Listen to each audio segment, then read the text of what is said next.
one of my favorite movies. I mean, Peter Sellers, like, is legendary, you know?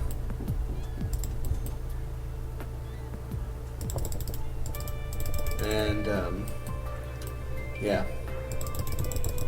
And he died shortly after making that, too, I guess. I'm not really sure if it was caused by it or whatever, but it's pretty sad. Pretty sad thing. He was quite a bro. But yeah. We plod along here with our wonderful stuffs. We're gonna have a straight street all the way out.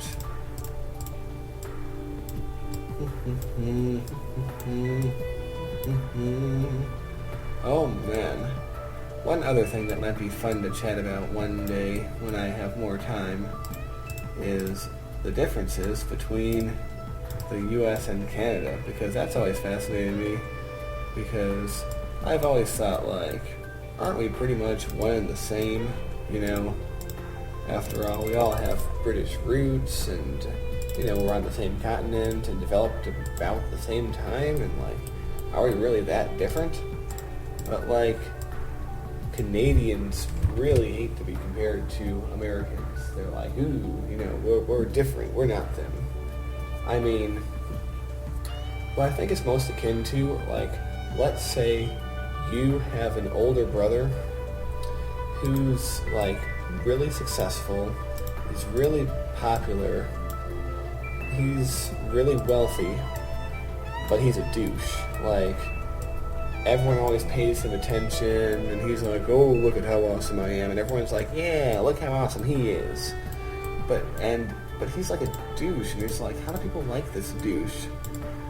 And I think in this analogy, America is that douche, and Canada is the sort of the jealous younger brother.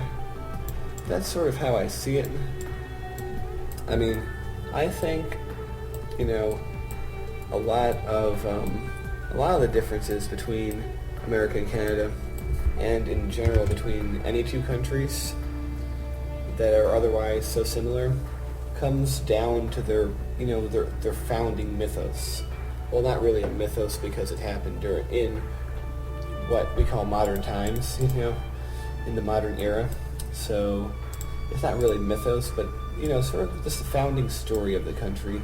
Because when you think of the founding story of America, we have, you know, the 4th of July, the American Revolution, all that, you know.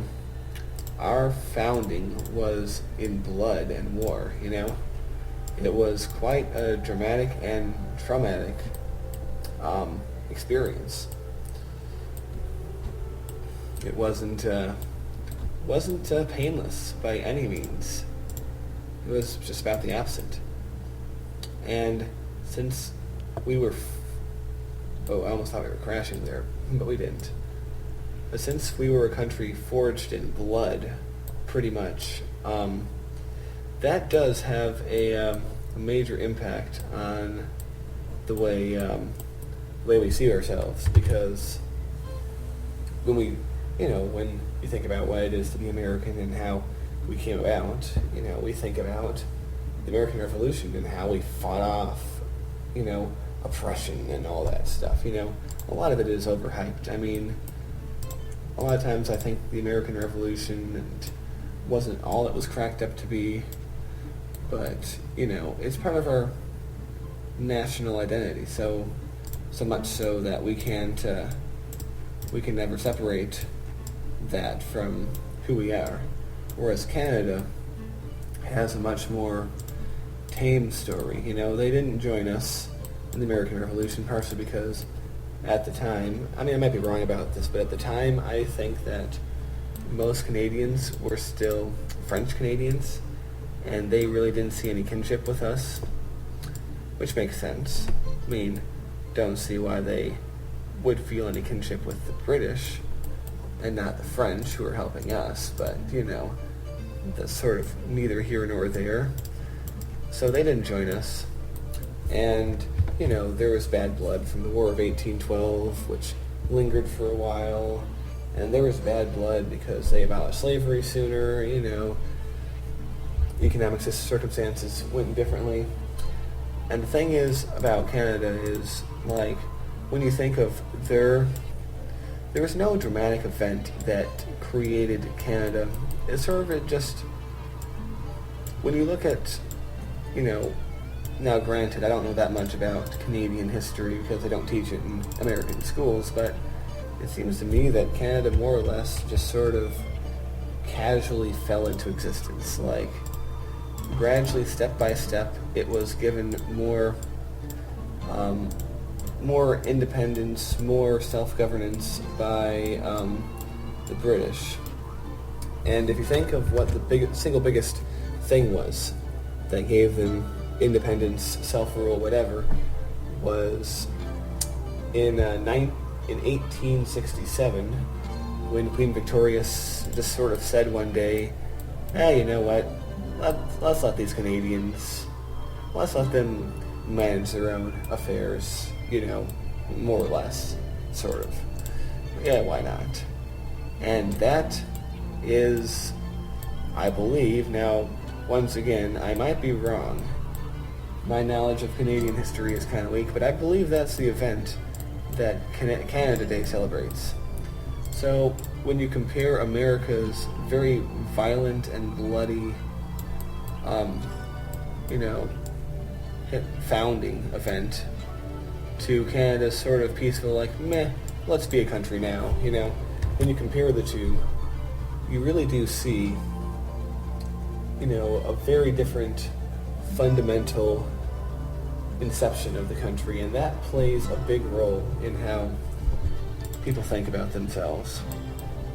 So, I think that national founding story of both countries and how it is so different is one of the major factors as to why Canada and the U.S. are so different, when by all rights they should still be very similar. And one thing you might hear me, you might be surprised to hear coming from an American, but I think having a constitutional monarchy is actually a very nice moderating effect. And I think it just sort of prevents a country from going too far off off the reservation if there is sort of a wise monarch leading it. I mean, of course, we all know there's been bad monarchs through history in any country that's had a monarchy, but, in the modern age, in the Western world, they just don't seem to be that much of a bother, It seems like they're just, happily being the symbol of their country, which is what they are, People don't often think about what the word sovereign means, but, like, in America, the people are sovereign. The government is simply in theory, the expression of the people, They're the organization of the people, but it is the people themselves that are sovereign. It is the people who are the country. In England and any other country that is a monarchy, the Queen is the sovereign. The Queen is the country, like literally. Queen Elizabeth is Britain. Queen Elizabeth is Canada. Which is both weird to think about, but also freaking awesome. Because, like, Queen Elizabeth is, like, the coolest of all the cats. And did my game freeze? I think I might have froze my game. God damn it. Yeah, my game froze. Oh well. But, like I was saying, it's kind of cool with the monarchies, because when you really think about, like, how a country is led, the Queen isn't actually the head of government. Most countries have a separation between their head of government and their head of state. Like, even countries that have a presidential system, like Germany, the president is the head of state, but the chancellor is the head of the government. same in Israel. And in constitutional monarchies, you have the queen or the king is the head of the head of the government, whereas the usually as a prime minister is the head of the government. No, the queen's the head of the state and the prime minister is the head of the government.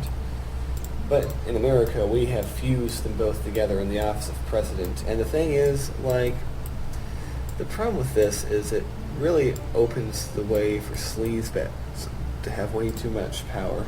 I mean, even the best presidents we've had in the last 50 years, like, okay, I'm going to say out of the last 50 years, my favorite president is probably Bill Clinton.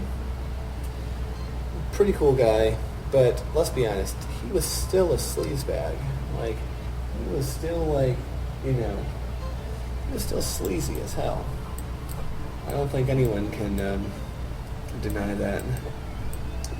But the thing is, like, there is something about somebody who has been trained from birth to be a ruler, to understand that responsibility and to understand the meaning of that, and to sort of have like a generational knowledge of what that is.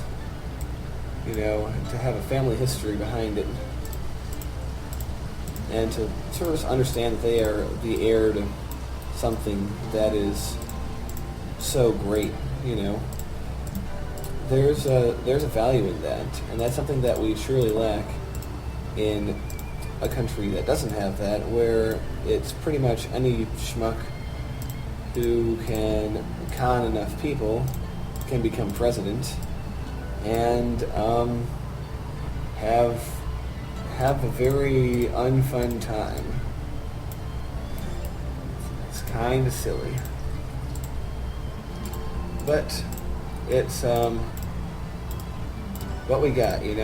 We quite unequivocally got rid of our monarchy, which was the British monarchy, and there's no going back for that now. The American mindset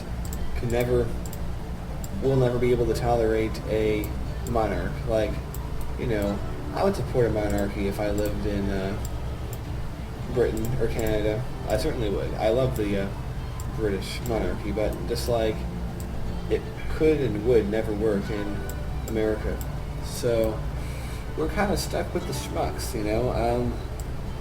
We're going to have to find a way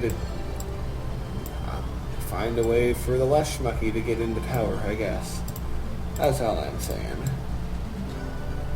But anyway, this has been great fun, but it's about time to end this session. So, one last look at our jobs and population. Yeah, it might not be much, but I think we're getting there. We're certainly getting there. Next time, I think we're going to go be farmers. So, see you all for that. So long, everybody.